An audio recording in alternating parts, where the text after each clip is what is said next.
My name is Stephanie Failoni. I am the wife of third generation grandson Victor Failoni. I decided to create this piece to tell you about the fascinating history of the early days of Filoni's restaurant and bar and how it all began. I want to give credit to family members who have shared information with me to make this happen. Also, thank you to the St. Louis Globe Democrat and a special article written by Steve DeBallis in 2004. You will learn about the sacrifices, trials, and tribulations and hard work that began with Alessandro Filoni from Tione, Italy, and his wife, Rose Licata Filoni, who was born in Louisiana and spent many years in Palermo, Italy, before returning to America. The dedication and love of each generation has been handed down to the next to make Filoni's what it is today. Alessandro and Rose had four boys: Joseph, Frank, Leo, and Alex, 14 grandchildren, 35 great grandchildren, and many great great grandchildren. Alessandro eventually shortened his name to Alex, named for him was his son, two grandsons, two great grandsons, and one great great grandson. Today, the legacy continues. In 1945, World War II was drawing to a close. The conflict had marked influence on the tavern business as it did on almost every phase of American life. Canned beer, introduced 10 years earlier in 1935, virtually disappeared because the steel they were made from was needed for the war effort.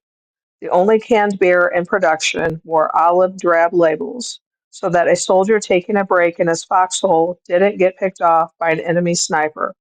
These camouflage cans were shipped overseas for the exclusive use of the military and are today rare and highly prized collectibles.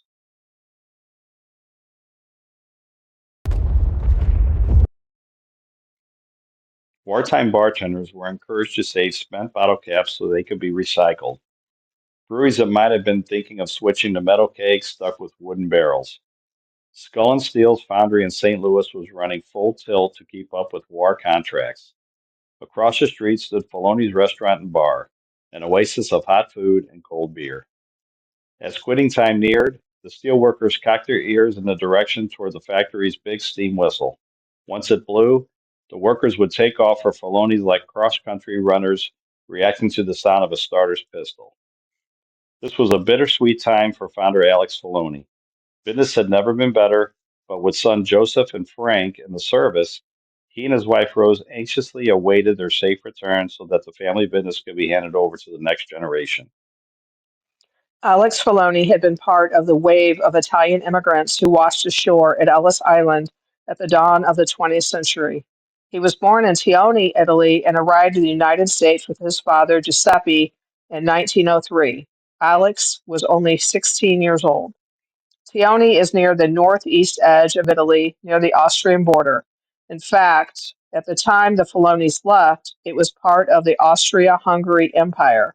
The political turmoil that would eventually result in World War I was a contributing factor to the Filonis' decision to leave for the United States, mainly because Austria wanted to enlist young Alex in the military.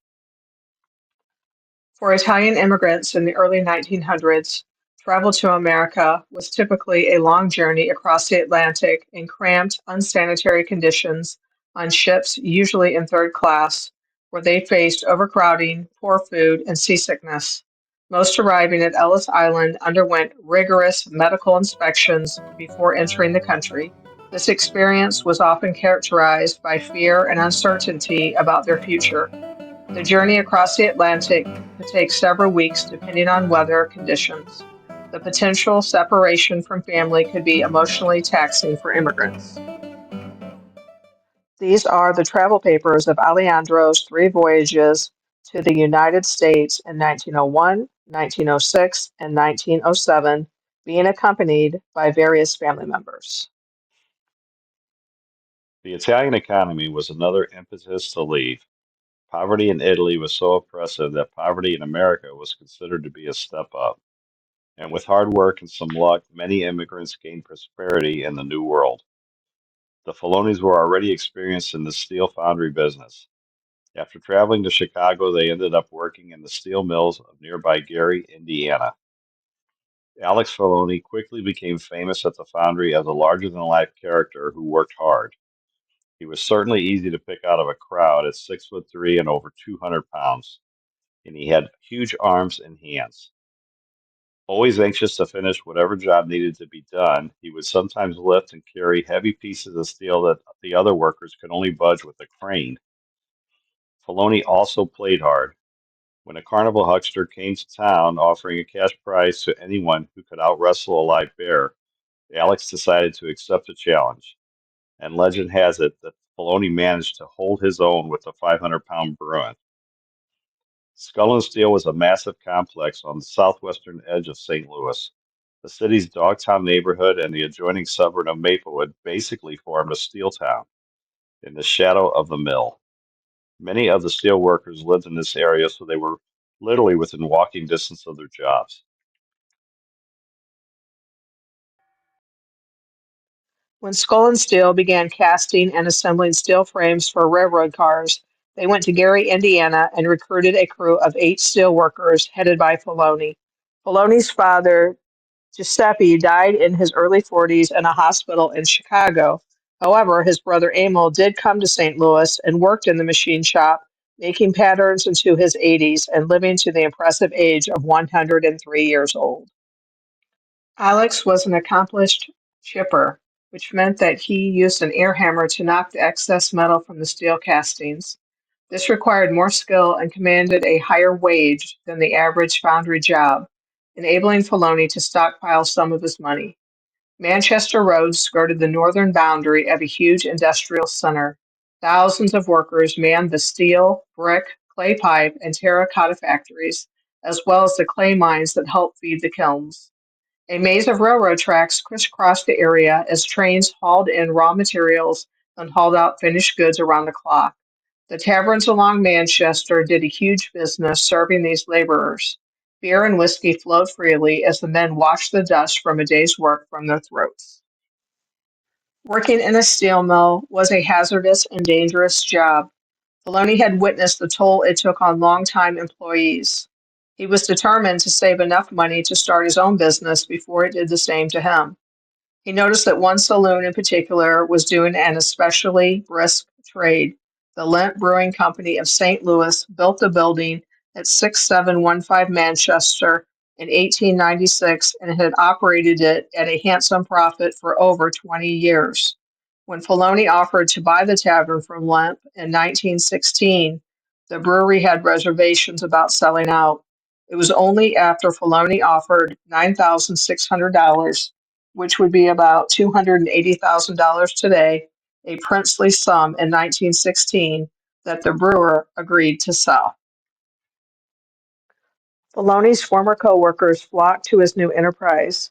He did about 30% of his business with Skull and Steel employees, the rest with workers in the clay mines, brick factories, and residents of the Dogtown neighborhood. Alex Filoni was making money. Limp was selling more beer than ever, and everybody was happy for about 3 years. Then in 1919, national prohibition was enacted, and a frosty mug of beer became a stolen pleasure. Filoni's Tavern was officially converted into what was then termed as a soft drink parlor. There were dozens of them all over the city. Hardly any of them paid their bills by selling soda pop. It was widely known that they were actually speakeasies. The term speakeasy comes from the practice of lowering one's voice when trying to gain entrance to a place that sold alcohol. Joseph Failoni, who was a youngster when the Dries instituted the Volstead Act, recalls those parched days. We sold all kinds of items: chocolate candies, cigarettes, pipes, chewing tobacco, soda pop, and near beer. The Blue Ridge Bottling Company on South Kings Highway supplied flavored sodas and Roman Club ginger ale.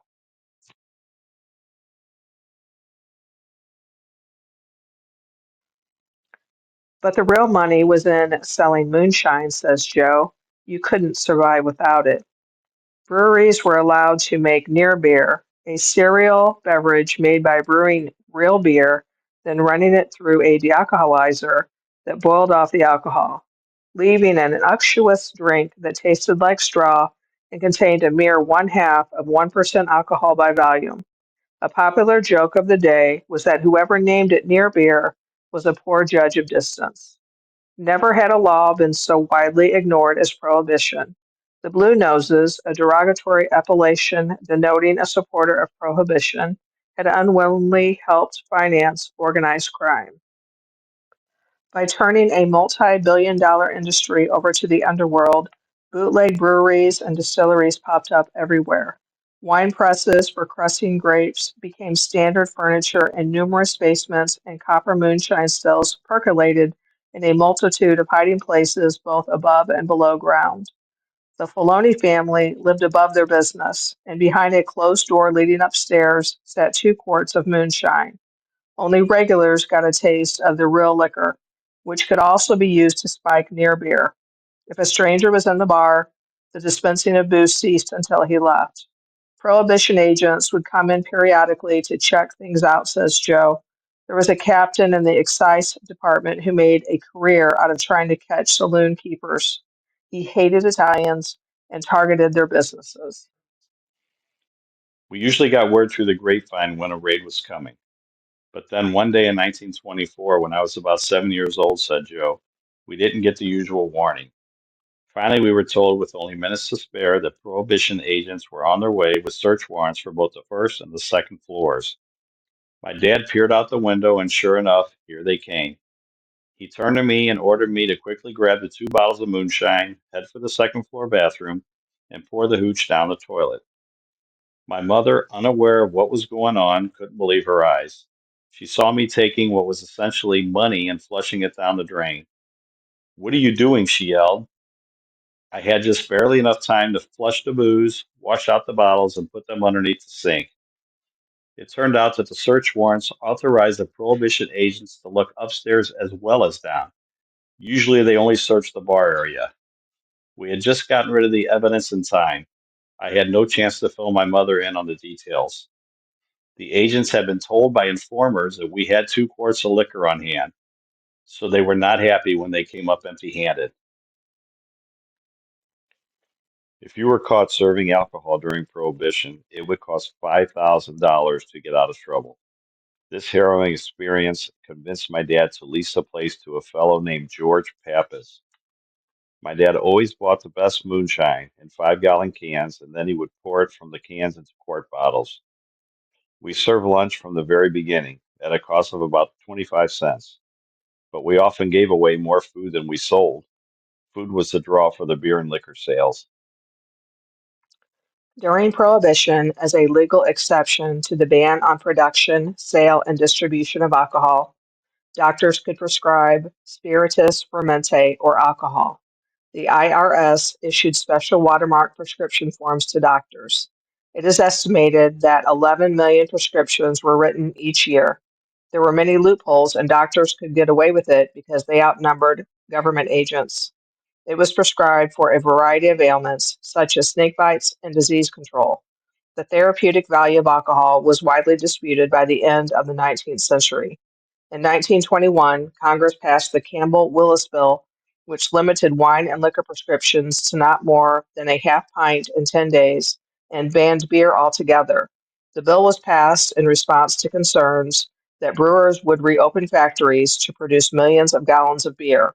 The Medicinal Liquor Prescriptions Act of 1933 was signed into law by President Franklin D. Roosevelt.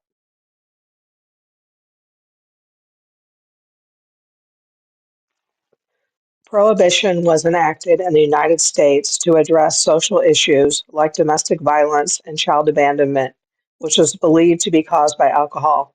It was intended to improve health and hygiene, to reduce crime and corruption, and to reduce tax burden created by prisons and poorhouses. The temperance movement, which was rooted in American Protestant churches, pushed for prohibition. The movement's strength grew after the formation of the Anti-Saloon League in 1893. The League and other organizations enacted local prohibition laws, and eventually the campaign became a national effort. Prohibition had unintended consequences, including a rise in organized crime, increased smuggling, and a decline in tax revenue. Public favor turned away from prohibition, and the 18th Amendment was repealed at the end of 1933. We came back as a legal tavern in 1933. Beer cost $6 a barrel, and we sold about 2 barrels a week. These weren't the kegs you see today, which are half barrels. These were giant wood barrels with twice the capacity of a modern keg. Since most of the beer sold in those days was draft, the average brewery driver had huge biceps. Trust me, you wouldn't want to arm wrestle one of those guys. We also had a great big player piano with a built-in drum. You'd put a nickel in and it would play a tune, much like a jukebox of today. Alex Failoni Sr. ran the business with the help of his wife Rose and son Alex Jr. until he retired. Sadly, Alex passed away in 1950 at the age of 64 on the day of his youngest son Alex's high school graduation at CBC. That's when son Joe left being a motorcycle cop and came back to work at Filoni's. Mama Rose was the queen of Filoni's kitchen. She became widely known as a superb, if somewhat cantankerous cook. For example, she failed to see the difference between a hamburger and meatloaf. If meatloaf was on special, it would likely end up on a bun if you requested a burger. She also frowned on anyone ordering meat on Fridays. She assumed that most people were Catholic or should be. Ordering meat would often bring you a reprimand. Alex Jr. and his wife Rosemary took over the tap handle when Joe left to enter politics in 1978. Sadly, Grandma Rose died unexpectedly in her home above the restaurant in August of 1979 at the age of 80 years old, at which point Rosemary was left in charge of the kitchen. Filoni struggled to survive after Scullin closed in the late 70s. The 2,000-man workforce that had served as the foundation of Filoni's business vanished overnight. A new customer base had to be found, or the longtime family business would soon follow Skull and Steel to the scrap heap. As a result, Filoni's began to reinvent itself. Always known for good food, Filoni's kitchen suddenly became more important than ever. Then, in the mid 80s, an accordion player named Don Kosman was hired to provide some entertainment on Thursday afternoons. This was the man responsible for discovering that Alex Filoni Jr. had a talent in singing Sinatra after getting him up to sing one day.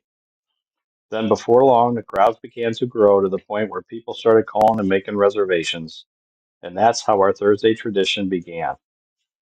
In 2004, Filoni's was busier than it ever been in its 88-year history. The business was run by Alex Jr., wife Rosemary, and their children, Alex III, Victor, and Rosetta Filoni minors. Family ownership brings with it a simple pride that absentee management cannot duplicate. It guarantees that at Filoni's you can count on service and quality.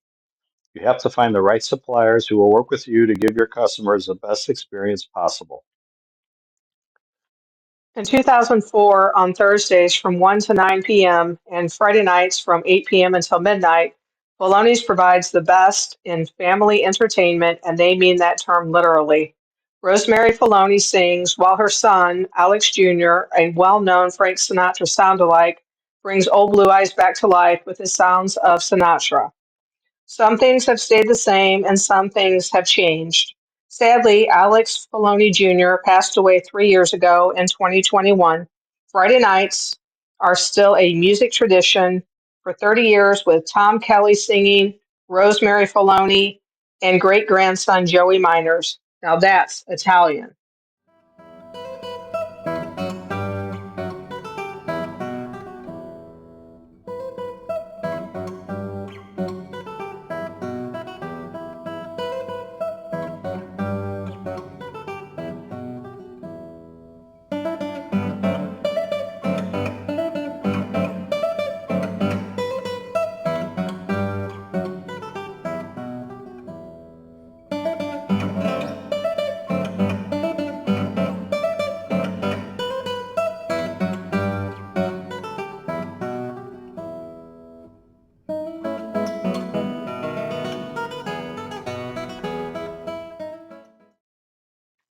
In closing, we want to thank everyone who, through the years, has had a part in our longevity and success, our customers, employees, and everyone who has provided entertainment for us.